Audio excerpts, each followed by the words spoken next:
Vale, yo creo que podemos empezar. Ya estamos más de 90 personas conectadas. Y además porque tenemos muchísimas cosas de las que hablar, así que vamos a aprovechar al máximo. Aprovecho para darles la bienvenida a las personas que se nos unen por primera vez a este espacio y también para quienes han decidido repetir por experiencias pasadas y porque nos han acompañado en más de una ocasión. Quiero presentarme para quienes no me conozcan. Mi nombre es Sandra Sansón. Yo soy psicóloga de formación y de repente desde hace más de 10 años descubrí que en diferentes contextos organizacionales, llámese a través de los clientes, los empleados, los pacientes, se puede mejorar la experiencia de las personas con una organización. Entonces, puntualmente hoy vamos a hablar de uno de los enfoques que más me gusta, que es el enfoque de Employee Experience, de la experiencia de empleado como tal, con un tema eh, súper interesante, estratégico y que a veces se nos escapa de las manos cuando empezamos a hablar de estos conceptos, que es la propuesta de valor al empleado. Entonces voy a dar paso a compartir pantalla, un segundito, dejarme aquí para que puedan ir viendo. Perfecto. Y yo por acá voy a ampliar también para poder ver un poquito mejor. La dinámica que vamos a tener de la sesión, o sea, yo les voy a compartir como algunas ideas, algunas reflexiones en torno a este tema que es, como les comentaba, tan importante. Pero sí sería súper interesante, yo creo que es de lo que aporta más de este tipo de espacios, que no sea algo como tan pasivo, es decir, vamos a hacer una especie de monólogo donde yo les voy a contar mi speech sobre esto, pero estaría genial que las preguntas o los temas que les vayan haciendo ruido o alguna cosa que digan, "Mm, esto me pareció interesante, ponerlo en el chat, ¿vale? En la sección del chat de preguntas y yo, más o menos unos 15 10 minuticos al finalizar, las empiezo a revisar para irlas contestando uno a uno, ¿vale? Así nos aseguramos pues que de alguna manera tengamos una fluidez en esta sesión. Entonces, nada, dejarme ver qué yo puedo ver aquí. Perfecto, nos acompañan personas desde Colombia, paisanos míos, desde Chile, fenomenal, Argentina, Venezuela, España, Costa Rica, Perú, Honduras, Uruguay, bueno, guapísimo. Tenemos Bolivia, tenemos representación de prácticamente toda América Latina y España. República Dominicana, vale, fenomenal. Pues bueno, nada, les contaba. Vamos a hablar de propuesta de valor al empleado, ¿vale? Entonces, cuando hablamos de propuesta de valor, yo quisiera arrancar con una primera reflexión. Esto suelo decirlo siempre cuando hago este tipo de formaciones, da igual un poco el tema, me gustaría traer a colación unos ejemplos, antes de que empecemos como tal a desgranar metodológicamente de qué va esto, ¿no? Y mirar esta imagen, que es ya una imagen de años, ya tiene sus buenos años, pero es importante traerla en este punto porque algunos seguro si la vieron en algún momento ya en un contexto, en un webinar o me escucharon hablar en algún punto, seguro también se les va a hacer familiar. Pero voy a comenzar con esta reflexión. Esta imagen es la típica imagen que se veía ya hace más de unos 10 años en la tienda de Apple de Nueva York, una de las más importantes de la Gran Manzana, de gente flipada haciendo colas, haciendo camping 1 o 2 días antes para tratar de tener el nuevo iPhone, el nuevo iPod o producto que sacara en ese momento Apple, ¿no? Es decir, básicamente era gente fan de la marca, en unos casos más friki que otra, ¿no? Pero bueno, esto se vio. ¿Qué más se vio? Un poco más aceptado, un poco más de vieja data. Pues aquí tenemos otra imagen que les sonará familiar también a muchos de ustedes, que es los famosos clubes de harlistas, ¿no? Donde gente que básicamente no compra una Harley Davidson porque es una moto, sino porque le representa todo un estilo de vida. Podríamos considerar que son otro tipo de fans, ¿no? O otro tipo de frikis en relación, por así decirlo, a este tema. Entonces, la pregunta con la que me gusta arrancar cuando empezamos a tocar estos temas es, si las personas pueden volverse seguidores de una marca en su contexto de clientes, ¿pueden volverse seguidores de la empresa en la que trabajan? Eso, por ejemplo, para mí es como, por así decirlo, una de las obsesiones con las que arranqué cuando pensábamos en estrategias para captar, atraer el talento y retenerlo. La gente realmente se puede volver, sin ponerse en plan secta, por así decirlo, ¿no? Pero la gente realmente se puede volver fan de la empresa en la que trabaja y decir, es que yo amo trabajar aquí, es que me encanta trabajar aquí, es que estoy súper a gusto con mis compañeros, estoy súper a gusto con mis jefes, estoy súper a gusto con el propósito de esta compañía. Entonces, por supuesto, en un mundo ideal, uno lo que espera es que esa respuesta siempre sea así. La realidad lo que nos muestra es que lo que es obvio no siempre se da de esa manera. Y no se trata tampoco de caer en la utopía de la empresa perfecta, pero sí de ser lo suficientemente sensatos para entender de que esto sí que se puede trabajar. En algunas compañías se logra más que en otras, pero sí que puede ser una realidad el encontrar personas que digan, me encanta trabajar en esta organización y soy fan de mi empresa y me encanta lo que hago y comparto en gran medida parte de las cosas que veo, ¿no? Como por las que trabajo aquí. Entonces, en esa línea, explorando un poco esa línea, empezamos a hablar de conceptos como la experiencia del empleado, la experiencia del colaborador, ¿no? Employee experience, que es el concepto por el que se conoce. También para no pecar por asumir que todos estamos al mismo nivel, porque sé que en este momento veo que estamos más, casi 150 personas conectadas, entonces seguro habrá personas que tengan un bagaje que esto de experiencia del colaborador ya lo tengan muchísimo más asentado, más controlado, y habrá otras que apenas estarán como familiarizándose. Entonces, por no pecar, incluso voy a dar información que para muchos les puede sonar básica, obvia, pero bueno, nos vamos a dar la oportunidad de decirlo para asegurarnos que todos vayamos como por la misma línea, ¿no?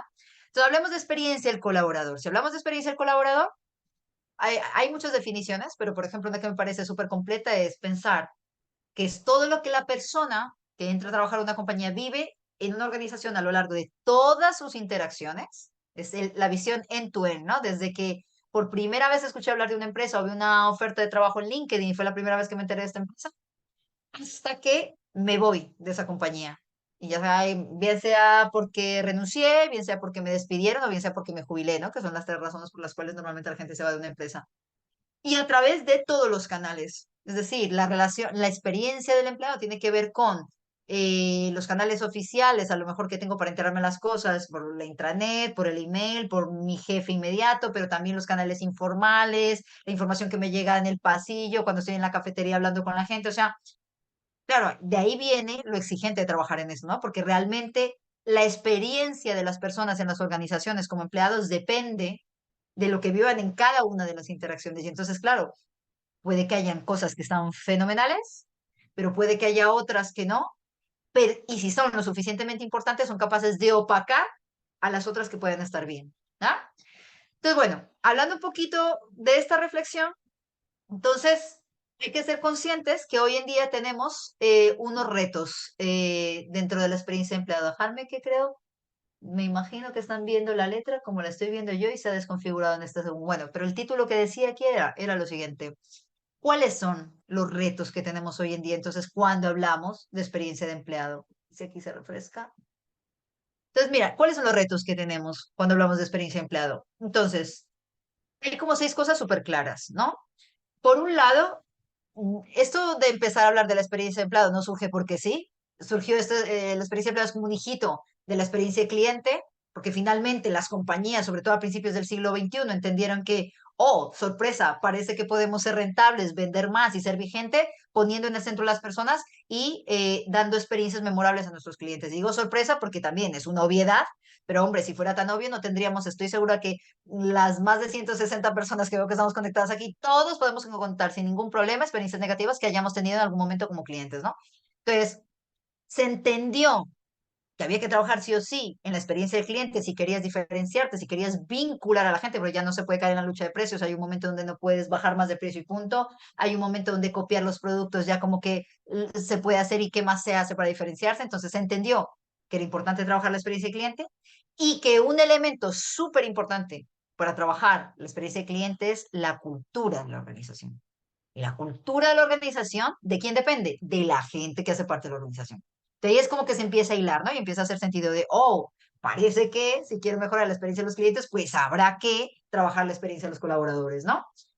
De hecho, siempre ahí pongo un ejemplo que decimos, no podemos pagar por una sonrisa sincera. O sea, yo no le puedo decir a un agente de contact center, sonríe, así no veas a tu cliente, trátalo bien, si dentro del contact center es una pesadilla, ¿no? Eso no se puede hacer. Las cosas simplemente no son por decreto, sino tienen que surgir. Entonces ahí empezó el primer clic, ¿no? Entonces, cuando hablamos de experiencia de empleado, hablamos de esto, pero también hablamos de, ok, ¿cómo hago ahora sí para crear una propuesta atractiva que sea capaz, por un lado, de atraer nuevo talento? Quienes hemos trabajado en su momento en reclutamiento, en áreas de selección, en recursos humanos, en áreas de gestión humana, sabemos lo difícil de reclutar personas y más de personas talentosas. Y una vez que las tenemos adentro, ojo, con fidelizarlas. Ojo, ¿cómo hacemos para que esta persona que entró no se me vaya al año, a los 2 años, a los 3 años, o cuando justo haya logrado su máximo potencial y esté súper bien, se me vaya a la organización? Entonces, este es otro de los retos. Muchos de ustedes seguro están familiarizados con esto. Otro reto tremendo que tenemos es cómo medimos el impacto de estas inversiones que hacemos, cómo yo llego, por ejemplo, a argumentarle al CEO o al comité directivo, necesito invertir, me lo invento, 50.000 euros en un proyecto donde nos va a permitir empezar a escuchar la voz de los empleados o empezar a hacer un proceso de formación que va a desarrollar competencias que van a permitir que la gente tenga un máximo desempeño, ¿no? O sea, a veces, bueno, no a veces, perdón, en la gran mayoría de las veces, todas las inversiones que están enfocadas en temas de experiencia del empleado se ven puesto como un gasto y no como inversión. Otra vez, otro tema obvio, porque se sabe y los estudios que hay hoy desde la academia y desde el sector empresarial han demostrado que la inversión en la experiencia del empleado repercute de forma importantísima en los KPIs del negocio, pero el problema es que no siempre se mide esto. Entonces quedan como anécdotas, opiniones o pequeñas impresiones que no se pueden tangibilizar. Entonces, ese es otro de los retos, ¿vale? Está el tema de personalizar y simplificar, que es hasta qué punto somos capaces de entender que así como cuando trabajamos con clientes no sirve el mismo café para todos y yo sé que tengo diferentes tipologías de clientes, pues también tengo diferentes tipologías de empleados, que en este caso los podemos llamar arquetipos, ¿no? Arquetipos de personas que, por ejemplo, en función de su momento vital, oye, pues no va a ser lo mismo la propuesta de valor para los empleados que están arrancando su carrera universitaria, se acaban de graduar, están en sus prácticas, que aquellos que se van a jubilar o aquellos que están en un proceso más de establecer una familia, me voy a comprar mi primera casa, voy a tener mi primer hijo. O sea, es distinto. Y en la medida que seamos capaces de personalizar la experiencia y hacerla sencilla, pues eso, pues, por ejemplo, se va a ver retribuido, ¿no? En lo que viene a ser todo este tema de vinculación con los empleados. Y ese es otro reto.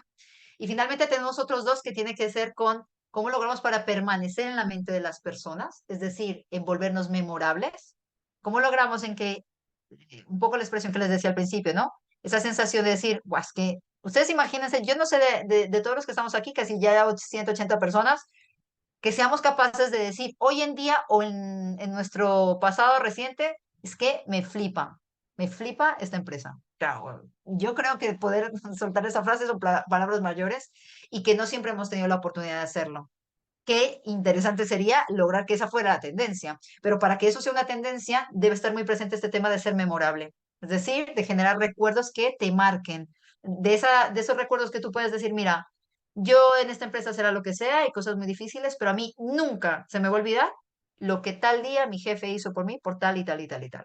O a mí nunca se me va a olvidar que cuando tengo esta circunstancia, mis compañeros en el curro normalmente actúan de esta y de esta manera y la verdad es que es una pasada. O sea, permanecer en la mente de la gente, ser memorables, es un reto tremendo cuando se trabaja experiencia colaborar. Y esta es una, por ejemplo, de las apuestas que vamos a traer en el tema que vamos a hablar de hoy. O sea, de cada uno de estos retos, justo lo que vamos a hacer es ver de qué manera podemos empezar a responder a ellos, ¿no? Y está el actuar con la información. Yo creo que a todos les suena la típica encuesta de clima laboral que se hace muchas veces cada año o cada 2 años, con la frustración de que al año siguiente la volvemos a hacer sin ni siquiera haber recibido el reporte de lo que salió en los resultados del anterior, o peor aún, a lo mejor ya todo el mundo sabe lo que salió y no se hizo nada, ¿no?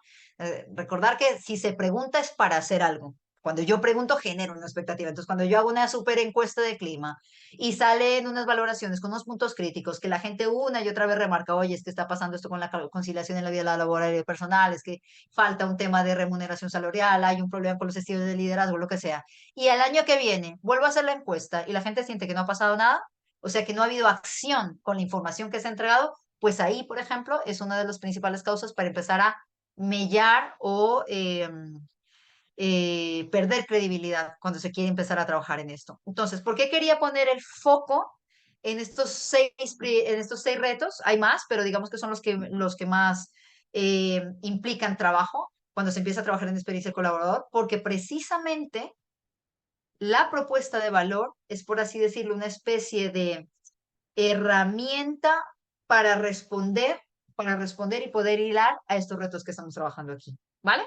Entonces, necesitamos construir una propuesta de valor como corazón de la estrategia de relación con los empleados. Así como se diseña la estrategia de relacionamiento hacia los clientes, Las compañías que quieren trabajar fuerte en experiencia de cliente deben ser capaces de también diseñar la estrategia para la experiencia de los empleados. No hay de otra. Lo que decíamos, esto no funciona. Siempre hablamos de predicar con el ejemplo, ¿no? Tú no le puedes decir a tus hijos, a tus peques en la casa que sean de una manera si en la casa son de otra, pues es igual. Tú no puedes ir diciendo que a los clientes hay que tratarlos de A, B, C, si dentro de la casa hay una incoherencia y el trato que se da al cliente interno, que es uno de los clientes más importantes, pues no es coherente con eso, ¿no? Entonces, a mí me gustaría, esto va a ser una cosa rapidita, tienen ahí un código QR para que lo puedan escanear con su móvil, ¿vale? Eh, y si no tienen el móvil a la mano, métanse en Google, pongan www.menti.com y vamos a responder una pregunta sencillita, que ¿qué es la propuesta de valor de los empleados? Un poco, me gustaría hacer un primer sondeo de qué cosas van resonando con ustedes, no es sino que escaneen esto y directamente pueden escribir la pregunta y yo lo que voy a hacer, un segundo, es pasarme a compartir un poco para mostrarles el código para quienes no tengan el móvil. Si se meten a www.menti.com, les va a pedir el código 75563348, que lo están viendo en mi pantalla si no estoy mal. Y por aquí ya veo que hay gente que nos está respondiendo. Vamos a esperar unas cuantas respuestas. Vamos unas 3 personas.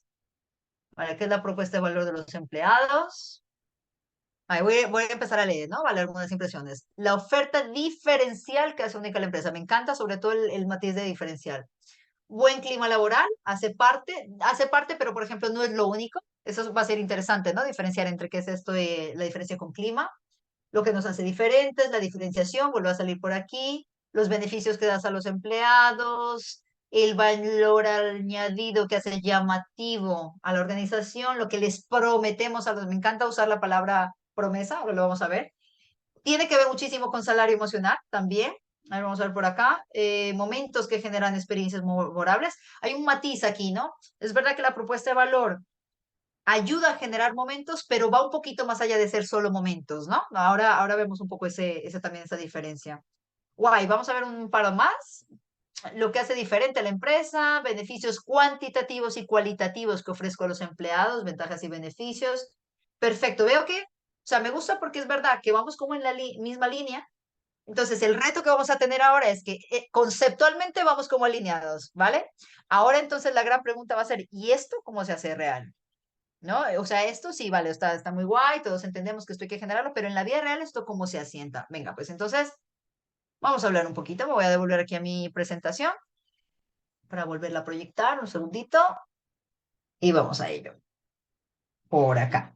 Bueno, entonces, en el contexto empresarial actual, decíamos, poder atraer personas y sobre todo cuando necesitamos talento cualificado y ser capaces de retenerlos es todo un desafío, ¿no? Y ese desafío tiene que ver muchísimo con los cambios como sociedad que estamos teniendo y con los procesos el proceso de globalización, por ejemplo, ha sido clave en esto, ¿no? Que ha cambiado las expectativas de las personas, han evolucionado y las compañías tienen que adaptarse a esto, ¿no? O sea, para ofrecer una propuesta de valor atractiva. Es decir, una propuesta que haga diferenciarse, como hemos dicho, y que haga que la gente se plantee tan siquiera trabajar en una empresa. Voy a poner un ejemplo que les va a hacer mucho sentido a muchos de ustedes y es, les ha pasado, sobre todo a quienes estén detrás de las pantallas, insisto otra vez que trabajen en selección, lo duro que es conseguir perfiles de IT, o sea, perfiles como desarrolladores, programadores, diseñadores de UX, UI. O sea, son perfiles que como en este momento, en estos años son súper demandados, esto empezó con un auge tremendo y se van cualificando cada vez más. Claro, es que no te sale, o sea, gente cualificada, porque vamos a empezar con es que es gente que te encaje también con la cultura de la organización, ¿no?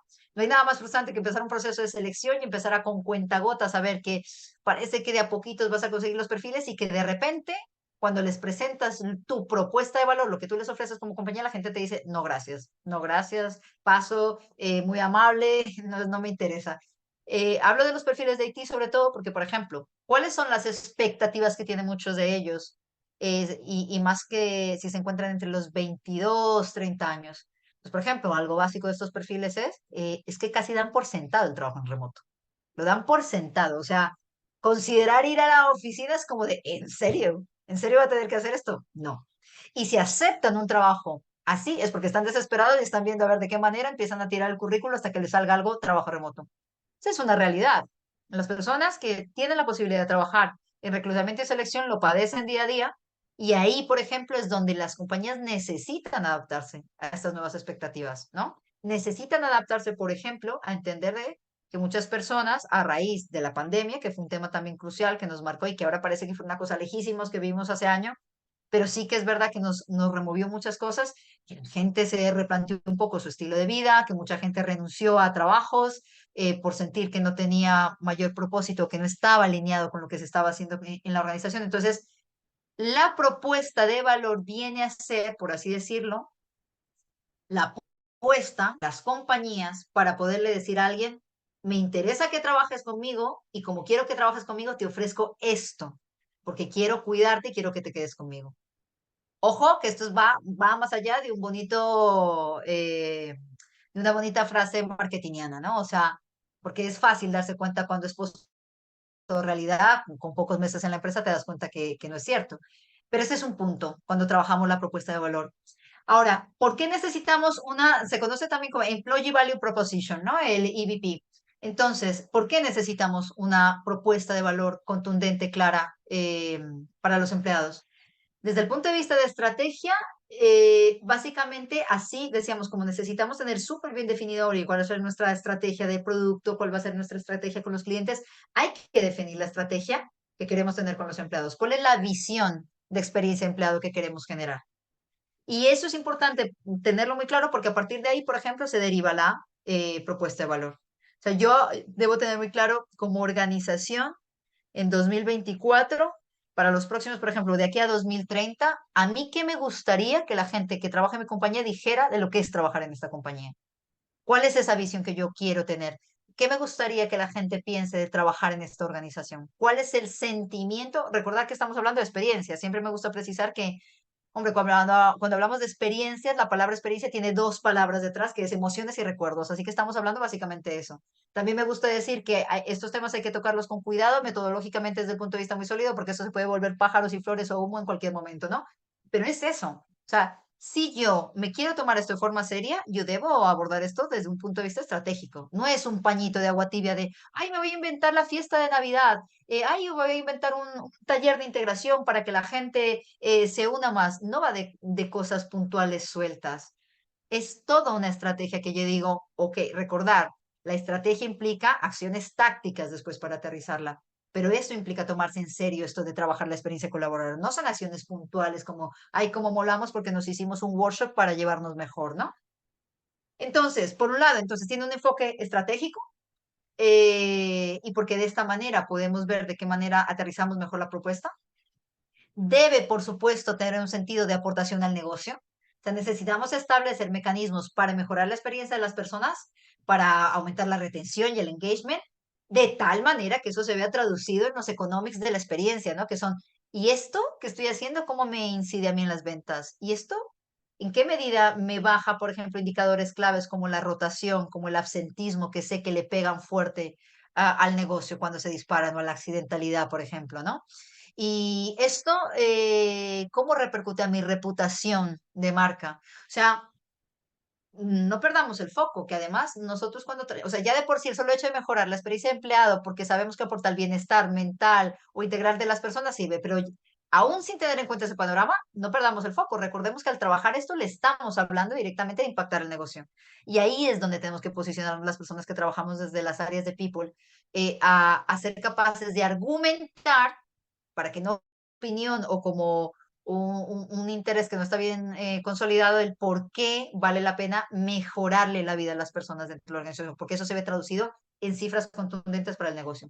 Y finalmente, porque cuando logramos tener bien definida una propuesta de valor para los empleados, claro, es que esto se redunda en el poder que le damos a la marca como marca empleadora, ¿no? Entonces, por ejemplo, quienes ustedes detrás de pantallas estén trabajando estrategia de employee branding, esto es tremendo.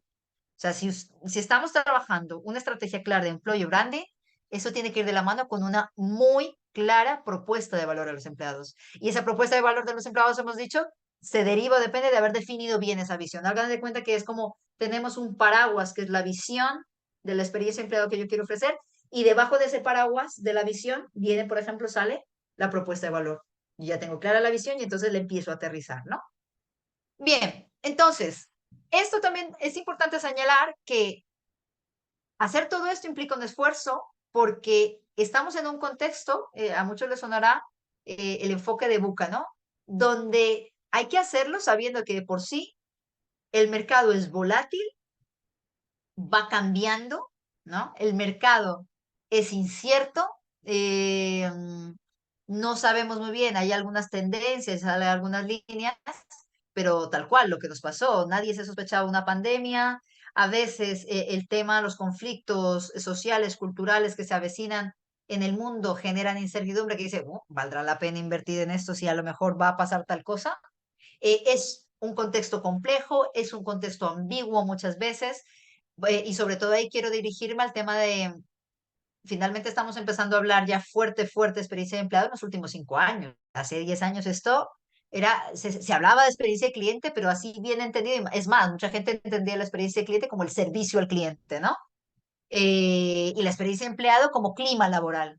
Y ahí, por ejemplo, es un matiz importante. El clima laboral es parte de la experiencia, pero la experiencia es muchísimo más grande, por lo que decíamos, porque la experiencia empieza desde que por primera vez te conocen, por ejemplo, como la reputación que tengas como marca empleadora, hasta que te vas de la organización y lo que sigues hablando después de que ya no eres empleado de ella, ¿no? Entonces, todo esto de diseñar una buena propuesta de valor se marca dentro de este contexto y por eso nosotros también desde ISO entendemos, y está por ejemplo a mí este enfoque me parece súper potente, algo a lo que llamamos el ecosystem thinking, que es entender que cuando queremos mejorar, por ejemplo, la experiencia de los empleados, eso igual va a ir de la mano de otro tipo de actores que rodean el ecosistema que se llama organización. O sea, cuando estamos en una organización tenemos actores como los empleados, por supuesto, pero también están los clientes, evidentemente, son como los dos actores principales, pero también están los proveedores, también están los accionistas y también está, por ejemplo, la comunidad en general. ¿Y por qué lo mencionamos? Porque cuando se trabaja la propuesta de valor, es súper interesante en la medida en que pueda estar conectado con los otros actores. Les voy a poner un ejemplo sencillito. Hoy en día, muchas compañías saben que para muchos de sus empleados, si las personas ven que ya no solamente trabajan en una organización que les aporta su bienestar, sino que aparte de eso la organización impacta de verdad, no de postureo, impacta de verdad en la mejora de algo en la comunidad, en la sociedad, pues esto, por ejemplo, es súper potente. Yo hace nada, uno de los ejemplos que me remarco, tuve la oportunidad de trabajar 2 años de lleno con empresas del sector farmacéutico y recuerdo muchísimo una compañía donde en el sector farmacéutico igual no tenía mayores diferencias, o sea, a la hora de atraer talento, pues podían diferir a lo mejor en temas de salarios, pero todos van un poco de lo mismo, ¿no? Y había una compañía como tal de Barcelona que se diferenciaba porque el propósito de ellos era, por ejemplo, uno de esos ejes estratégicos era social justice. Farmacéutica hablando de justicia social, ¿esto qué es? ¿Esto es greenwashing o qué es esto, no? Y cuando empiezas a rascar y a ver un poco ejemplos concretos, pues efectivamente era una compañía que había decidido apostarle a, por ejemplo, tenía muy claro mejorar el medio ambiente en el planeta, la justicia social y cuidar a las personas, ¿no? Que tenía la organización.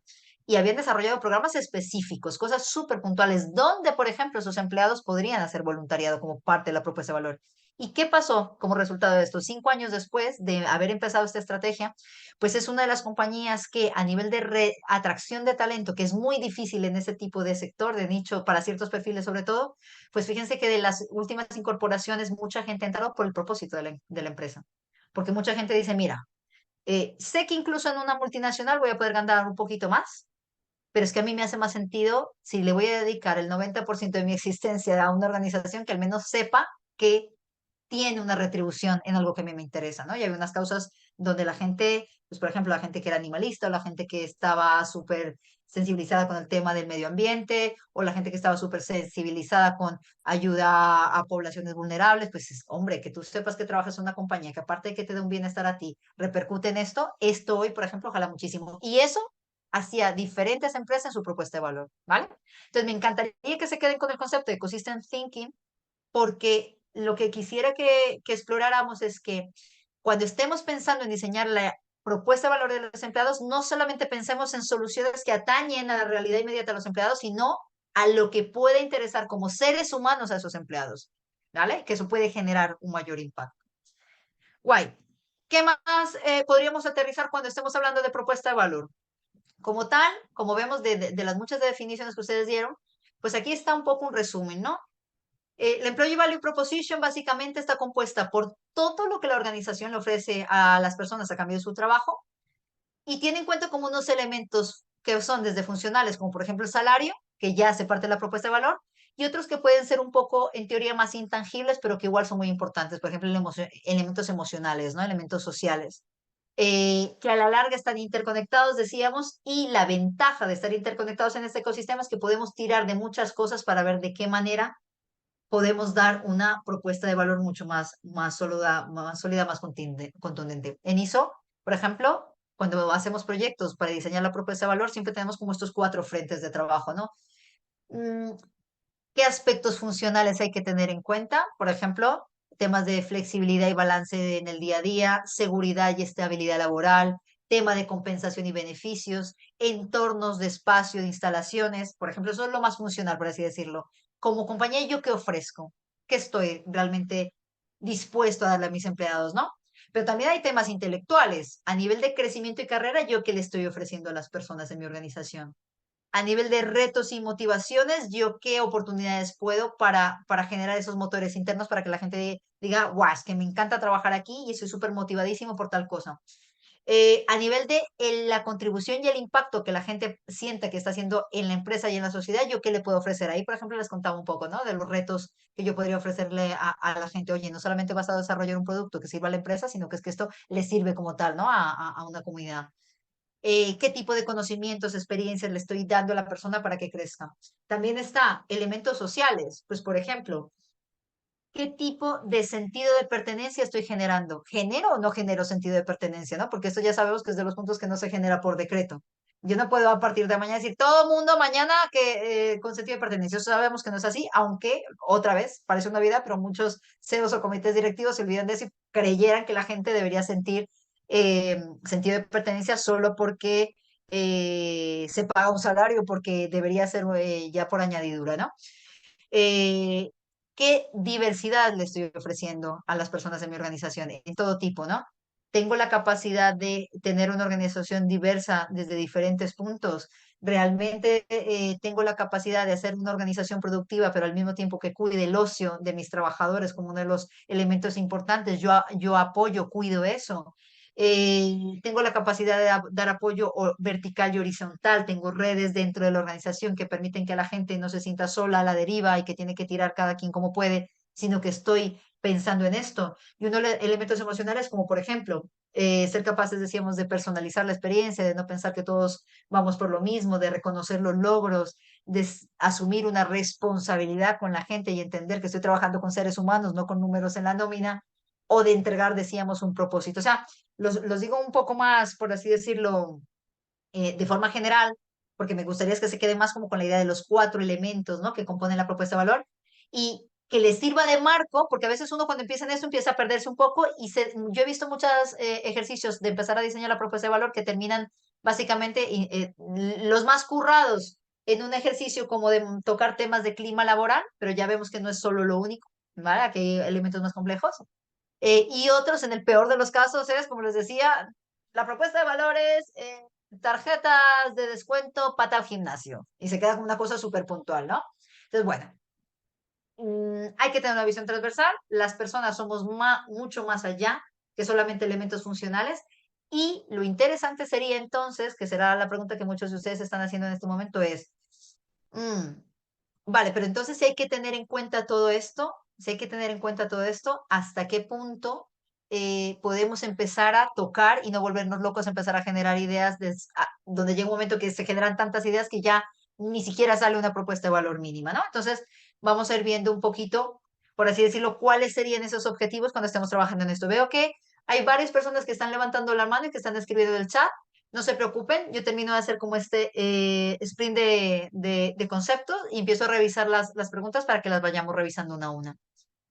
Entonces, ¿cuál debería ser, por ejemplo, una hoja de ruta a nivel de objetivos si yo quiero empezar a trabajar esto? Pues primero, uno, si yo quiero diseñar una propuesta de valor para los empleados que sea atractiva y relevante, ojo, que sea basada en las necesidades y expectativas de los empleados. Me estoy soltando otra vez, otra obviedad, pero no se imaginan las veces que nos hemos encontrado de compañías que cuando nos dicen, no, nosotros ya tenemos la propuesta de valor, a partir de ahí queremos que nos hagan unos workshops para difundirla o queremos una estrategia de comunicación para que la gente entienda, ya vale, pero cuando vemos cómo se ha diseñado esto, pues por ejemplo ha sido, no, los de la gente del equipo de recursos humanos que un día dijeron, ah, esto es lo que la gente necesita, hicimos una encuesta de clima y se acabó. Y eso va hilado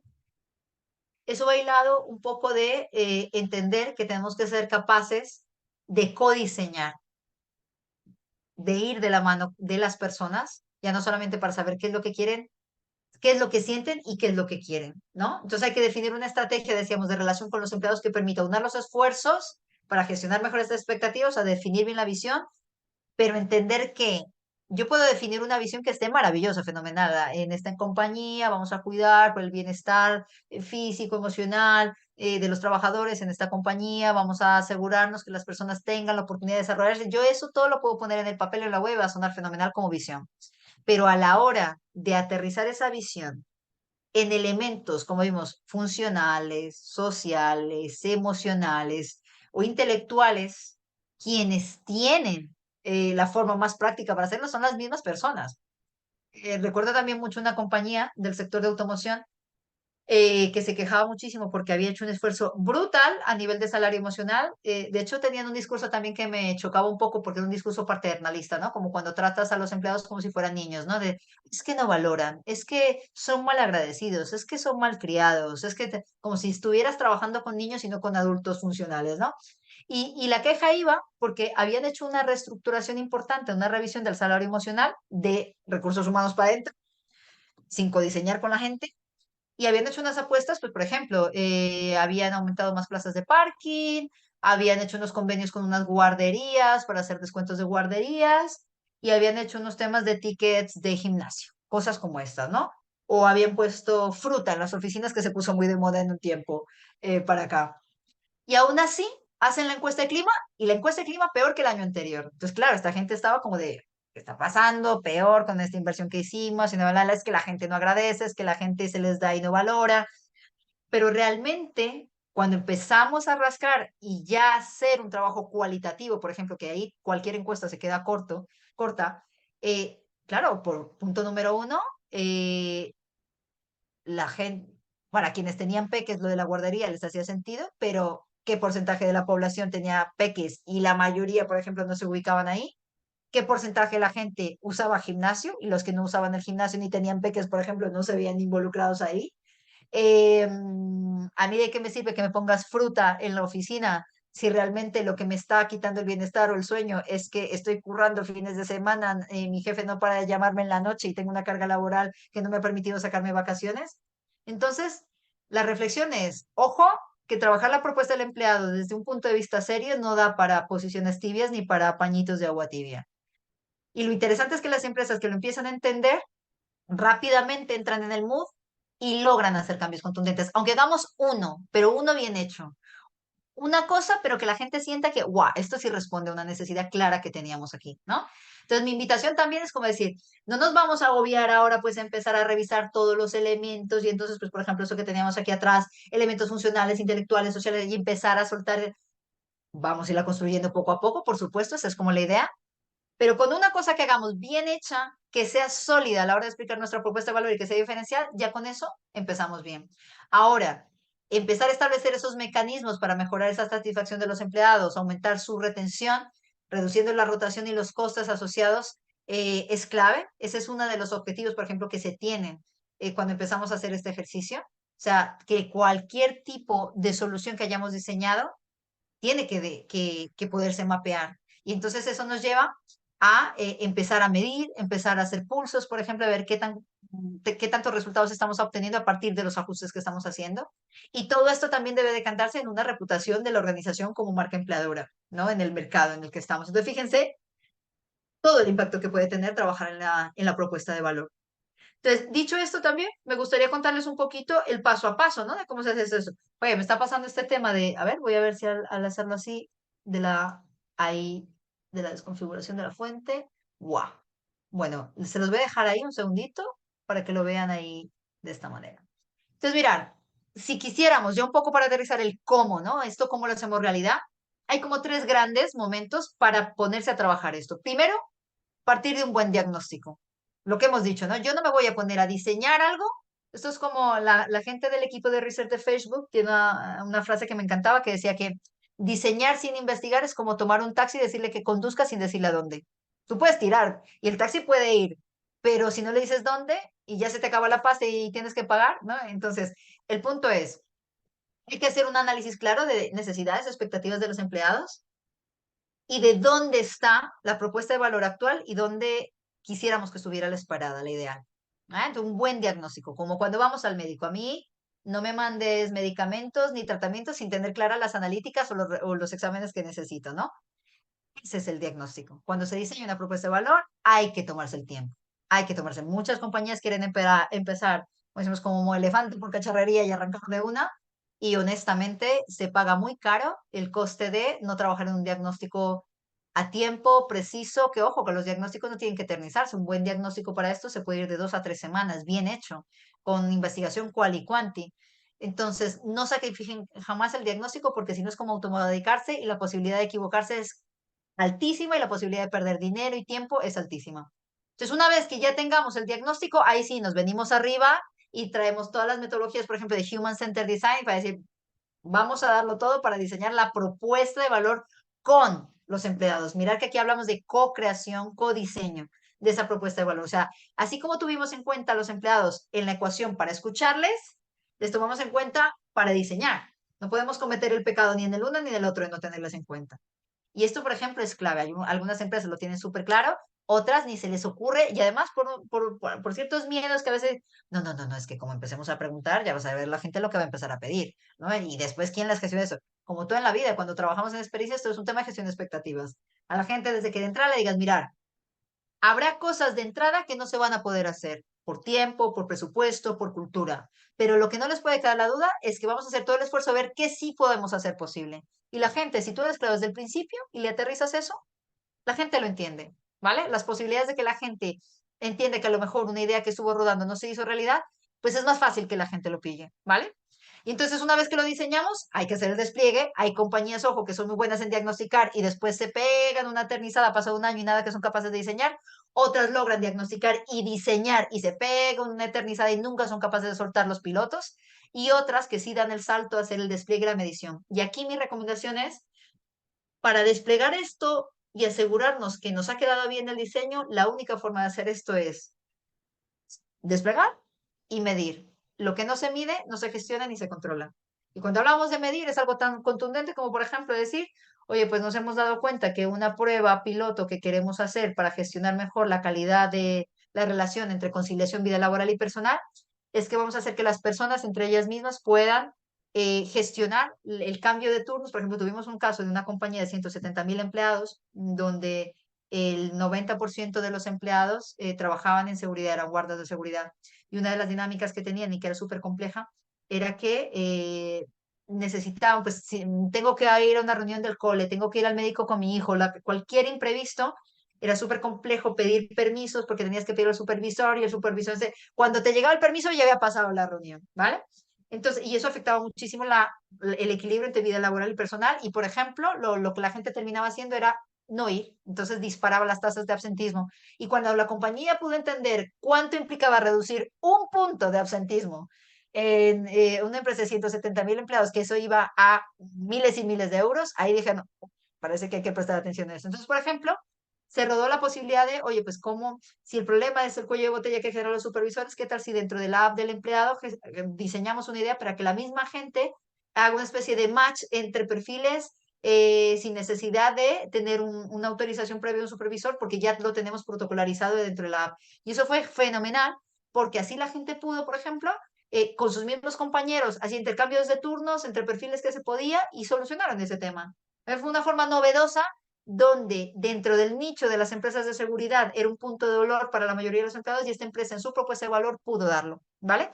Entonces, a eso nos refiero. Ahora, ¿cómo se supo que funcionó? No, pues claro, pues por ejemplo había estadísticas claras de cuánta gente hacía el match, cuántos cambiaban, cuánto había bajado el absentismo, cuántos turnos se habían intercambiado y en qué tiempo versus lo que pasaba antes.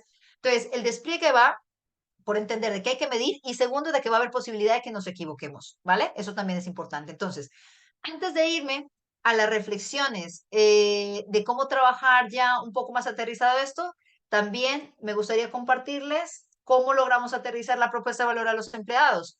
Pues aquí hay dos elementos clave. Decíamos, para diagnosticar, por ejemplo, o bien puede ser un trabajo exploratorio o tener muy claro el employee journey, que es desde que me conocen hasta que se van, cuál es el viaje que viven conmigo mis empleados, ¿no? Hay diferentes tipos de journeys, pues por ejemplo, este es uno directamente que hacemos en ISO de, como ven, es muchísimo más completo, del end-to-end, donde sin saber mucho de esto, tú puedes ver, ah, mira, pues aquí la curva lo que nos está diciendo que estos son los puntos más críticos de la experiencia y que es muy probable que si tienen estrellita es porque son momentos de la verdad, o sea que por esto la gente se nos puede ir a otra empresa. Por esto la gente puede ser capaz de renunciar. Y a partir de esos puntos, por ejemplo, cuando yo veo los puntos más críticos, digo, vale, entonces la propuesta de valor no va a salir a partir de una opinión de gestión humana de recursos humanos, sino de las cosas reales que la gente nos ha dicho que le duelen, las cosas reales que la gente nos ha dicho que valoran, ¿vale? Y otro punto importante, como lo mencionábamos hace un momento, es que no sirve el café para todos y en la medida que se pueda personalizar la experiencia sin que eso implique que vamos a dar la experiencia uno a uno, pero sí hay lineamientos claros donde no todos buscamos lo mismo y cuando las empresas entienden eso, logran captar y capturar talento valiosísimo de diferentes generaciones, de diferentes estilos. Entonces, con esta reflexión que hemos abordado en este punto, me gustaría irme inmediatamente a las preguntas para estos últimos minutitos poder dar un poco de cubrimiento a lo que está saliendo. Vale, por aquí Rodolfo nos pregunta, ¿cuáles son las interacciones más cruciales para la experiencia en colaborador? Mira, esa pregunta es súper importante, Rodolfo, y con el caso de los diagnósticos de Employee Experience tenemos una ventaja, y es que a diferencia de los de Customer Experience, el 80% de las interacciones de los Employee Journeys son parecidos en la mayoría de las empresas, sean multinacionales o sean pymes. Porque en todas las empresas, vayamos donde vayamos, tenemos un jefe con el que nos relacionamos, hay compañeros, recibimos un salario, tenemos vacaciones. Entonces, ¿cuáles son las interacciones más importantes? De media, un journey de una compañía suele estar entre 20 a 25 interacciones, ¿vale?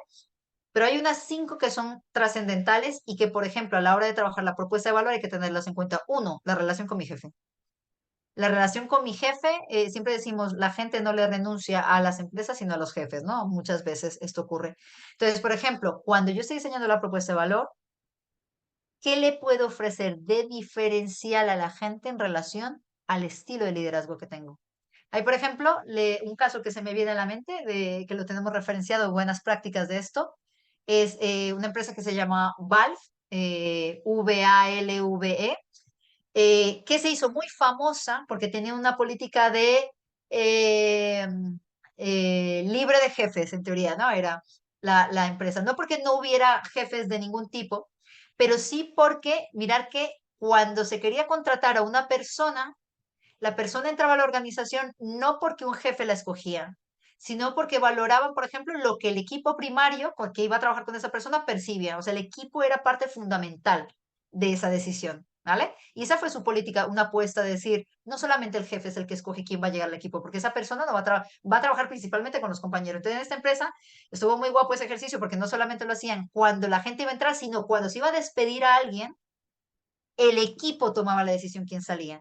Y solo salía si había consenso, una mayoría de que alguien salía. A mí me parece, por ejemplo, es de los casos más audaces que yo he visto, con sus pros y sus contras que toda cosa pueda tener, ¿no? Pero, ¿qué yo le puedo ofrecer? Entonces, el tema de relación con líderes es clave tocarlo. El tema conciliación, vida laboral y personal es clave. Esa interacción, por ejemplo, da mucho juego porque además nos habla de temas de ya no solo teletrabajo, sino horarios flexibles, temas de vacaciones. Entonces, esa sí o sí hay que abordarla. Está el tema de desarrollo y crecimiento. Entonces es súper importante todo lo que se trabaja con temas de evaluación de desempeño, plan de carrera, formación. Eso es, por ejemplo, por así decirlo, el top 5. Y hay otras que pueden incidir más, pero, por ejemplo, la mayoría de las renuncias tienen que ver con estos temas que acabamos de mencionar, siendo una de las más importantes, jefe y conciliación vida laboral, vida personal. Venga, me voy a ver más preguntas. Eh, la propuesta de valor para los empleados debe ser diferente a la de los clientes. A ver, hay cosas, por supuesto que, claro, habrá cosas que se podrán cumplir para clientes y habrá cosas que se podrán cumplir para empleados, pero lo que sí hay que tener en cuenta y hay que casi que lograr que sea así, es que debe haber una coherencia, ¿no? Entre lo que yo ofrezco hacia afuera y hacia adentro. O sea, si bien puede que a nivel puntual, si yo hablo de ser transparente, la transparencia hacia mis empleados y hacia mis clientes se traduce de formas distintas, el eje es el mismo. Recuerdo también una empresa que justo pagó un montón de dinero haciendo employee branding, les diseñaron la nueva misión, la visión, los valores, eso pusieron la web guapísima, en las paredes se veían los valores por todo lado y me acuerdo muchísimo que uno de sus valores era la transparencia y justo cuando hicimos el diagnóstico, sus clientes, uno de los puntos de dolor era que no entendían las facturas y cuando les preguntamos que qué opinaban del tema de las facturas, el insight principal o las principales reflexiones de los clientes, y entrevistamos a muchísimos, era, es que esto lo hacen adrede. Es que hacen las facturas así porque realmente quieren que no lo entendamos. Entonces, imagínense ustedes andar como compañía diciendo que somos transparentes, pero realmente que lo generamos. Eso de cara a los clientes, pero si lo vemos a los clientes internos o los empleados, que era lo que se veía, una opacidad con temas de brecha salarial, nadie sabía quién ganaba o por qué de repente tú tenías o no un incremento salarial. Entonces, si bien no siempre se expresan de la misma manera, sí debe haber una coherencia sobre cuál es el hilo que los ata, ¿no? Entonces, por ejemplo, la propuesta de valor también no solamente va atada a esa visión que decíamos, sino a los valores de la compañía, ¿no? Somos transparentes, pero en la vida real, ¿qué es ser transparente? Somos empáticos, pero en la vida real, ¿qué es ser empático, ¿no? Vale, venga, vamos viendo más preguntas. Tenemos por acá. Eh, ¿Cuándo tiene sentido diseñar una propuesta de valor diferenciada por arquetipo de empleado y cuándo sirve diseñar una en general? A ver, aquí lo importante es cierto, eh, uno de los retos más difíciles cuando se empieza a trabajar con arquetipos es que es verdad que al principio poder saber quién es el arquetipo cuesta. Por ejemplo, yo puedo sacar fácil un diagnóstico de arquetipos, pero de ahí a poder clasificar a la gente que ya existe hoy un arquetipo no es tan fácil. ¿Vale? Y no es tan fácil porque no todo va de forma tan, por así decirlo, en los trabajos con empleados hay muchas cosas que se deben abordar de forma anónima, entonces no es tan fácil como con clientes que puedes identificar.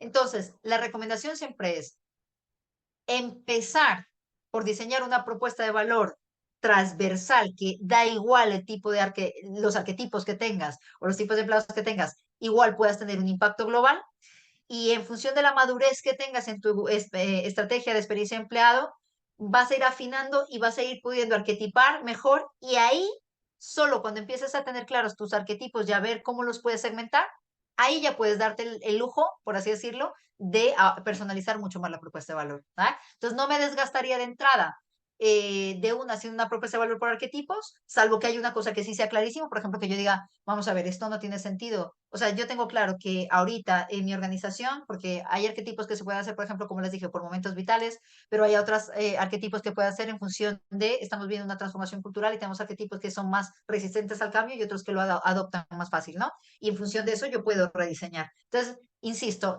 arranquen, vamos a arrancar por así decirlo, tranquis. Es preferible empezar con una propuesta que permita tener ciertas acciones transversales y de ahí podemos empezar a afinar un poquito más, ¿vale? Venga, a ver, que me gustaría alcanzar a contestar varias de las preguntas. ¿Necesitamos construir una visión de empleados o se puede trabajar con la visión corporativa enfocado más sobre la propuesta de valor? Mira, también es súper interesante, o sea, es verdad que la visión corporativa sí que va a ser un eje, por así decirlo, ¿no? O sea, no tiene mucho sentido ir en contravía de a la larga la visión corporativa, tal y como lo decimos, pues precisamente nos dice cuáles son como los tiros por donde tenemos que ir, sea nuestra estrategia a nivel de producto, de cliente empleado. Entonces, no diría tanto como hacer algo tan distinto, sino a lo mejor el ejercicio podría ser, oye, esta visión corporativa, al trasladarla a la visión de empleado, ¿cómo la podemos aterrizar? ¿Ah? O sea, insisto otra vez, si yo dentro de mi estrategia corporativa, pues por ejemplo, esta mañana tenía un workshop y me gustaba mucho el propósito de esta compañía, que ellos hablaban de, dentro de nuestra estrategia corporativa, buscamos un mundo sostenible, ¿no? De verdad lo tenían como propósito. Entonces, cuando empezamos a hablar de eso, dijimos, vale, pero esto en la vida real, ¿cómo se traduce en el día a día de los empleados? Entonces ahí yo podría decir, vale, un mundo sostenible de cara a mi estrategia, mi visión de cómo quiero que sea la experiencia de empleado, se traduciría en qué? Pues, por ejemplo, que las políticas que yo defina para los empleados bien que le aporten al bienestar, pero si son políticas guay para el bienestar, pero mal para el medio ambiente, por ejemplo, estoy yendo en contravía, ¿no? De mi propósito. Entonces yo lo llevaría más como por esa línea, ¿vale? Venga, más cosas. El pensamiento ecosistémico, ¿cuál es el alcance de la comunidad? Guau, pues mira, eso también depende de la ambición que se tenga, pero puede ir desde un círculo más cercano, como por ejemplo la comunidad inmediata, que sea la familia directa de tus clientes, los vecinos de los barrios o de los lugares donde está tu área de impacto. Esa, por ejemplo, sería la comunidad más inmediata, hasta cosas mucho más contundentes que puede ser, pues básicamente toda la gente que te compre en cualquier país y en cualquier lugar del mundo. ¿Ah? Vamos a poner un ejemplo importante. Eh, Mirar, por ejemplo, yo soy muy crítica con los modelos de negocio que se han generado a nivel de distribución. Amazon tiene un ejemplo muy interesante de haber revolucionado la experiencia cliente, ¿vale? Pero también tiene críticas fuertes con temas de experiencia de empleado y además con su huella, ¿no? En el medio ambiente, su huella de carbono, todo el impacto que implica, bueno, no solo Amazon, sino Shein, Temu, ¿no? Todas estas marcas. Pero cuando hablamos de comunidad, cuando este tipo de empresas, por ejemplo, que tienen un impacto tan global, hacen un pequeño ajuste, son capaces de hacer cambios trascendentales en la sociedad, ¿no? Entonces, el alcance va en función también de la ambición que tenga la compañía. Esta farmacéutica de Barcelona que les contaba empezó teniendo un impacto cercano que era, ellos quisieron, tenían, no me pregunten por qué, al ser farmacéutica, igual tenían un restaurante gourmet en su momento y lo que hicieron fue reconvertir este restaurante gourmet en un restaurante industrial, profesionalizaron a todos los chefs que tenían para trabajar de manera industrial y pasaron de dar 400 comidas a personas sin hogar al día a pasar a dar más de 5.000, por ejemplo, ¿no? O sea que ya no solamente era la gente cercana y ya tienen proyecto para llegar a más zonas de Cataluña. Entonces, la ambición va en función de hacia dónde queramos desplegarlo según el propósito de nuestra compañía. Vale, hay una proporción ideal de los elementos de la BAB que estén los cuatro elementos o que predomine uno. Fíjate que no te diría que hay uno más importante que otro, porque precisamente es como si hacemos una pregunta de ¿qué es más importante, tener amigos o tener pareja? Me lo invento, ¿eh? Por poner, o tener familia. Mm, las tres aristas son súper importantes, ¿no? Entonces, hay elementos funcionales, sociales, intelectuales, emocionales que son clave.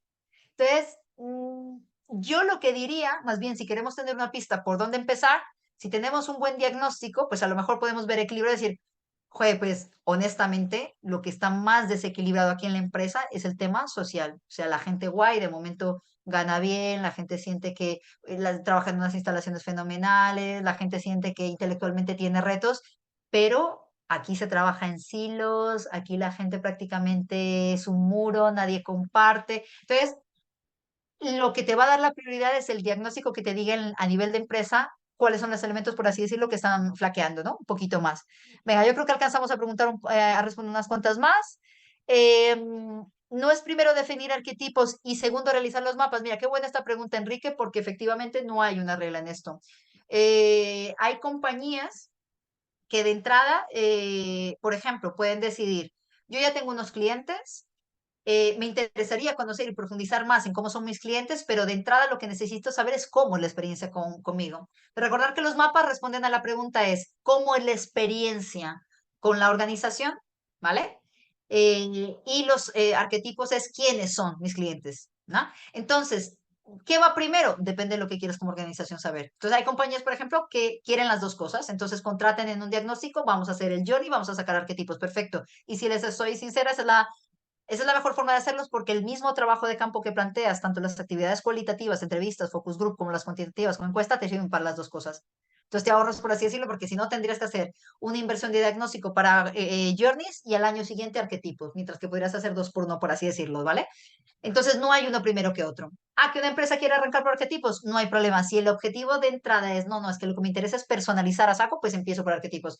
Pero si la otra estrategia es, no, no, no, yo necesito diseñar cosas transversales, me da igual ahorita los arquetipos, quiero es ver cuáles son los momentos de verdad y de dolor de de mis clientes, pues hago journeys, ¿vale? O hago en este caso, por ejemplo, journeys de empleados. Vale, bien, pues un par de preguntitas más que creo que no alcanzo a responder, aunque de verdad me encanta la participación que hemos tenido y más de 200 personas conectadas. A ver, vamos a ver. eh, en mi empresa hay un alto grado de personalidad con mucha antigüedad, pero se está en un estado de renuncia silenciosa. ¿Hay alguna sugerencia para transmitir la decisión seria de que se va a abordar serio? Bueno, mira, este reto de saber que se va a transmitir serio esto es como recordad que estamos hablando de relaciones humanas, entonces es como cuando tenemos una relación de amistad o de pareja y empezamos a perder la confianza y la credibilidad del otro. ¿Cuándo perdemos la confianza y la credibilidad en el otro? Cuando nos han prometido algo y no ha pasado. Así de sencillo. Entonces, ¿por qué se da la renuncia silenciosa? Está clarísimo que la gente no está comprometida. ¿Y por qué se mina el compromiso de la gente? Pues porque se ha perdido credibilidad. Lo que trataríamos de hacer, por ejemplo, pasa mucho es, les comentaba, de verdad, no se metan en esto si ustedes se sospechan que todavía la organización no está lista para asumir las expectativas que genera el solo hecho de preguntar.